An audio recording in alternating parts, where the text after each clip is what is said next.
you to run and tell everybody, tell your friend, boo boo, kitty, or whoever. Yeah. But I'm saying, as far as like the mental piece, you need to speak to somebody. I mean, everybody needs to speak to somebody. Mm-hmm. And you brought up a good point, because my brother has said this to me before, that that therapy was made for white people. Yeah. It wasn't made for black people. All right. A lot of people feel that way. And because back in the day, you only had white therapists. Right. So for a black person to go to a white therapist, it was almost like we were being categorized again. We were the test dummies. In a negative aspect. And my brother still believes that today. You know, I don't need no therapist. Right. Yeah, you do. That's how my dad felt. I'm like, Daddy, you need to go to see somebody. Yeah, you need to talk to somebody. That man crazy. It's, psychotherapy in the African American community. We've just been brought up not to trust it, not to think that it was necessary, and that, time healed all. Yeah, but it's almost like you're living a double life. Like, one, you're at home, you're this crazy. Oh, it's just like, did you see that was trending on social media? It is an African American couple, and she says, why are you putting on this fake front for your job, but then when you come home, you treat me like I'm not nothing, and you yelling at me, and like, fake it for me too. Like, if you I saw you post faking that, it for the man, you fake it for me too. And that's the truth. Like, we are living double lives. Like, we act one way when we're at home, but then when we're in the public eye, we act a different way. Why is that? Everybody does it. But why? I don't know. It's just a mask. And I shouldn't say everybody does it. I don't know. Are you ashamed of who you are? You could be ashamed of, you could have issues in your relationship that you don't want anybody else to know about. So how you act at home is going to be something totally different than how you act out in public, because I don't want to give anybody the inkling that something terrible is going on in my house. Okay. And if you think about it in that aspect, that's how our parents lived. Right. Some of us grew up in that kind of environment. You don't let anybody else knows what's going on in the house, but when it's affecting me mentally, right, there's no escape from it. But when did you say, hey, this is affecting me mentally? I think it's gotten easier over the years in our generation to actually say that, because you saw a lot more black therapists coming into the scene. And I guess people just get to the point where, look, if I don't talk to somebody, I am going to go crazy.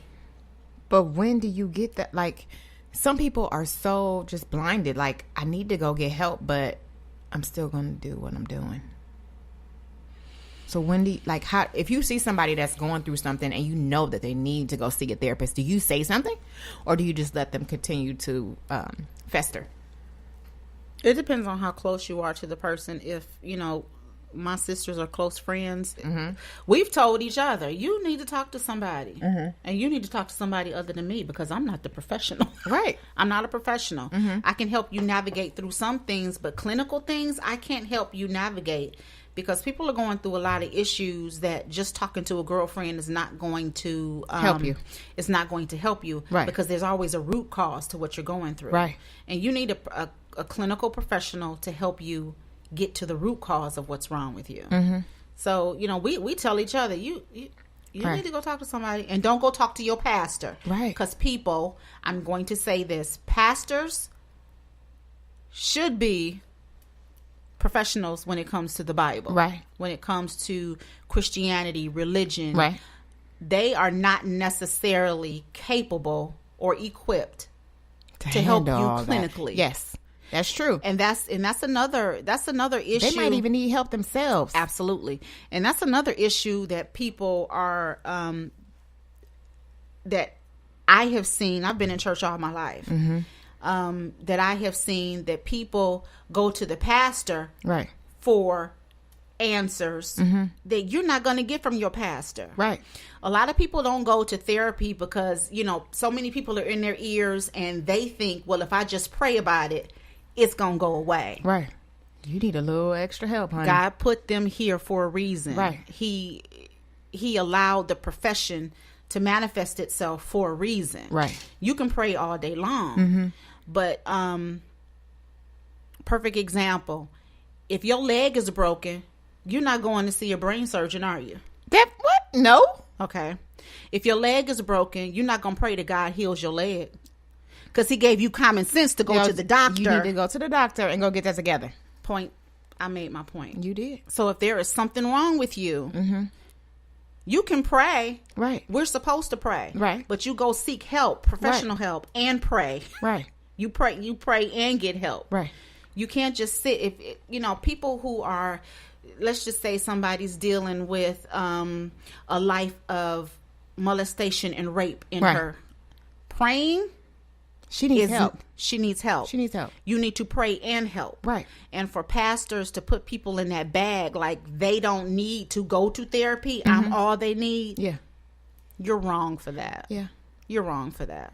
And there's so many therapists, and there's so many, you can actually pick which therapist you want to go to. Like, you could just say, there are even Christian therapists. Yes, I'm saying, if you want a Christian therapist, whatever religion that you have, whatever that you practice, I mean, whatever you want, you can go to them. Yeah. I mean, it's so many, like I'm going to talk about my niece. I'm very transparent, but she's going through her thing right now because her father passed away, and not too long ago, and now her mother's about to get married, and she's acting out. I mean, like, really, I'm not going to go into detail, but she was acting out where my sister had to call the police, and I told her, and my niece, if you hear me and you're listening, you know I told your mom to call the police on you, because if you decide to raise up on your mama, I will come over there and whoop your beep. Clear out. Yeah. My 5'4", I don't care if you 6'10", I'm coming for you. Like, you just don't do that. And I told my sister, I said, she really needs to go see counseling. And I said, if you don't take her to go see counseling, she's going to be locked up somewhere, and you're going to be visiting her in jail. Yeah, and it manifests in so many different ways in somebody's life. Right. Somebody, they're just screaming for help. It's okay to go see a therapist, y'all. It's okay. Yeah. We got to get that out of our mind. Like, it's okay. You're not crazy for going to seek help. You're crazy for not getting help. True. You're crazy for not getting help. And I am so stuck on this. I'm going to lay on somebody's couch if I got some issues. I'm just saying. My doc, let me tell you. Let me tell you. How you want me to lay? You want me to lay with my leg? How you want me? I'm going to tell you. Right. I'm going to get it all out because I want to get it. And some people may be mad at me, but, we use the Bible and religion to cope with things that are deeply rooted within us that are causing us problems. Well, you can use those things, but you have to add some extra pieces on there. They cannot be your only... And a lot of Christian people will say, how dare you say that? Because God can handle anything. He can. He can. But like I said, he put the profession here. But he's telling you, like, my dear, hello, you need to go see somebody else. Hello. He's telling you, like, he's giving you the signs, like, okay, you're praying to me. It's all good. I my child, I need you to go see somebody else. Yeah. People may say God will give me the strength to overcome everything that I'm going through. Yes, he absolutely will. And with a little help, he will give you the strength to overcome. Right. But when you say the word overcome, there's a process of overcoming. Right. And there are different vehicles that you need to use to overcome. Yeah. So let's not negate therapy. Right. You can go to You can go to a therapist and pray. Right. You can go to a Christian therapist and let her do her thing, or let him do his thing, and y'all pray. Yeah. A lot of Christian therapists, they actually start off in prayer and end in prayer. Yeah. Yeah. Which is dope. So, the notion that these pastors and bishops are equipped to handle situations with someone who's been abused, or who's in a marriage and they've been physically, verbally, and mentally abused for 20 plus years. You're not equipped to help them. You can give them the word, right, and it'll satisfy for a while. But if you don't get to the root cause of the pain that they're feeling and everything, and only somebody clinical has the what's the word that I'm using? has the know-how or know it all to pull that stuff out of you. Yeah.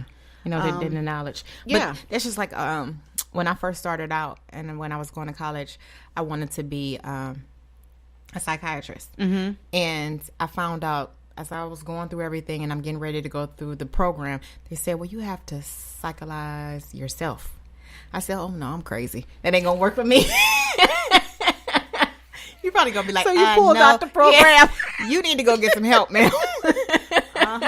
So, I mean, like, you have to say, hey, it's okay. Like, it's okay to go get help. It is all right. And God is giving you signs. If you want to say, like, the Lord is going to provide for me and he's going to do this, he is. But you have to take the signs that he's giving you. And he will provide you and lead you into the direction of the right therapist. I mean, come on, church. I'm just saying. Yeah, he's going to provide. He's going to provide everything that you need. Just use it. Yeah. And it's okay. I mean, I just don't, I don't know. But I want to talk about these little facades that everybody has.